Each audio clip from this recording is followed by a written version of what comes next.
একটা খবরের শিরোনাম নিয়ে আলোচনা করি। লুঙ্গি গেঞ্জি পরে পালিয়েছেন শামীম ওসমান।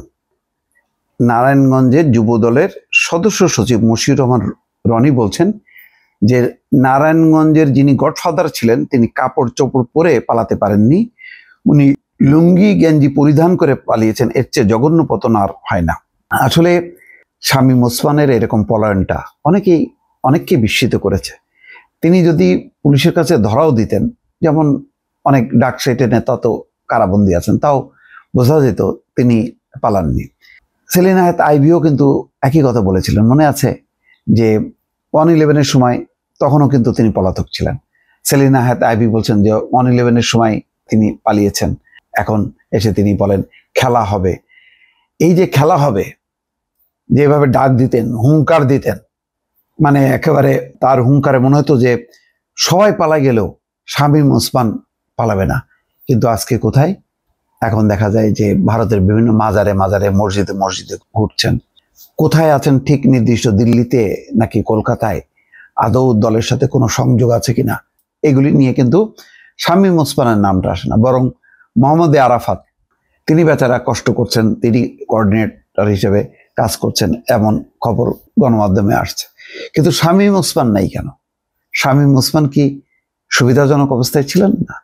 শত শত কোটি টাকার মালিক এবং সেলিনা হায়াৎ আইভীদের মতন সৎ যারা আওয়ামী লীগের মধ্যে রাজনীতিক, তাদেরকে ঠিক মতো রাজনীতি করতে দেয়নি। শামীম ওসমান একসময় তুখোর রাজনীতিক ছিলেন, ছাত্র নেতা ছিলেন। তার ফ্যামিলি খুবই ঐতিহ্যবাহী ফ্যামিলির রাজনৈতিক পরিবার, এক ভাই জাতীয় পার্টিতে আছেন। কিন্তু শামীম ওসমান নিজেই এমন একটা ফিল্ড তৈরি করছে, ওই যে খেলা হবে, যেই খেলা হবে কথাটা তৃণমূল ব্যবহার করে গত যে তাদের বিধানসভার নির্বাচনে অসামান্য সাফল্য পেয়েছে। শামীম ওসমানের এই খেলা হবে, এই খেলা হবে, এই কথাটা নিয়ে গান পর্যন্ত রচনা হয়েছে এবং মূল স্লোগানটাও ছিল তৃণমূলের এই খেলা হবে। সেই খেলা হবে, এটা একটা সাহস শক্তি যেটা তৃণমূল দেখিয়েছে। কিন্তু শামীম ওসমান এটা কি দেখালেন? অবশ্য শামীম ওসমান আর কি দেখাবেন? দেখেন, এই যে পালাবো না, কোথায় পালাবো, মনে আছে ওবায়দুল কাদেরের বক্তব্য? নিশ্চয়ই আপনাদের মনে আছে। সেই বক্তব্য পরে যে যারা বলছে যে পালাবো না, খেলা হবে, সবচেয়ে সাহস, জঙ্গিপনা এবং এক ধরনের বীরত্ব দেখাচ্ছে, ঠিক সেই লোকগুলি কিন্তু নাই। শেখ হাসিনা আওয়ামী লীগ পালায় না বলছে না, তার উক্তিটা এখনো ইউটিউবে সার্চ দিলে দেখেন যে আওয়ামী লীগ কখনো পালায় না, সেই পালাইছে। ওবায়দুল কাদের পালাবো না, কোথায় পালাবো, দরকার হলে মির্জা ফখরুলের বাসায় যাব, কি জায়গা দেবেন না, এরকম এই কথাগুলিও তো খুব পপুলার হয়েছে। আর এর তো খেলা হবে, পালানো তো দূরের কথা, উনি উল্টা ডাক দিছেন যে সাহস থাকলে আয়, ফেস কর, খেলা হবে। এগুলি সবই এমন লজ্জাজনক ব্যাপার হয়েছে যে যারা সবচেয়ে বেশি সাহস দেখাইছে আওয়ামী লীগের, তারাই আজকে নাই।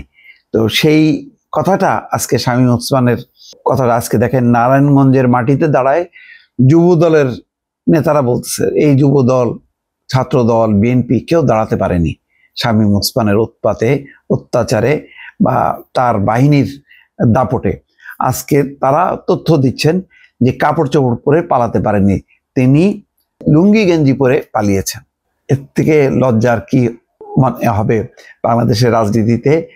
এই ধরনের লজ্জার কথাগুলো শামীম ওসমান, ওবায়দুল কাদের, শেখ হাসিনা মানে বহুদিন থাকবে। কারণ এখন সোশ্যাল মিডিয়াতে এই সমস্ত বক্তৃতা কে কি বলেছে সব রেকর্ড হয়ে আছে, সার্চ দিলেই পাওয়া যাবে। ফলে এরা যদি কখনো পুনর্বাসিত হয়, এই কথাগুলো তাদেরকে সবসময় তাড়া করবে, এগুলি কখনো মুছে যাবে না। এটা প্রজন্মের পর প্রজন্ম তারা দেখবে যে এই নেতারা কি বলেছিলেন আর শেষ পর্যন্ত কি করলেন। দর্শক ভালো থাকবেন, আল্লাহ হাফেজ।